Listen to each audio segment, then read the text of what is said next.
Mettez tout à l'épreuve, retenez ce qui est bon. 1 Thessaloniciens 5, 20, 21. Jonathan Edwards, ce prédicateur fidèle dans les colonies américaines au cours du XVIIIe siècle, parle de 5 signes prouvant qu'un réveil est véritablement l'œuvre de Dieu. Il amène les gens à considérer davantage Jésus comme fils de Dieu et comme sauveur. Il les conduit à se détourner du péché et à rechercher la sainteté. Il augmente leur amour pour la Bible.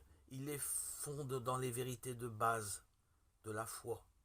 Il suscite plus d'amour et d'esprit de service pour Dieu et pour les autres.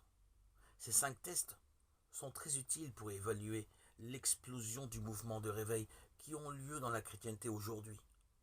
Sans ces lignes directrices, nous risquons facilement d'être entraînés vers 2 extrêmes, aussi dangereux l'un que l'autre. Un premier danger serait de voir tous ces réveils comme des mouvements puissants de l'Esprit de Dieu, sans prêter attention aux avertissements qui nous engagent à les examiner de plus près.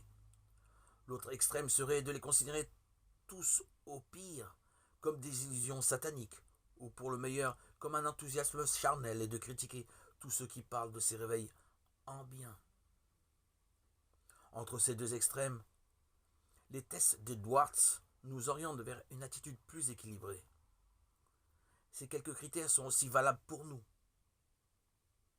Nous ferions bien de les appliquer non à d'autres, mais à nos propres vies, à nos assemblées locales. Quel genre de réveil se produit-il dans notre propre cœur? Faisons-nous des progrès dans l'amour que nous avons pour notre Seigneur Jésus-Christ et dans l'appréciation de sa personne? Nos vies sont-elles caractérisées par la sainteté? Combien de temps passons-nous chaque jour à lire la Bible? Sommes-nous toujours plus fondés et affermis dans les vérités fondamentales de la parole de Dieu?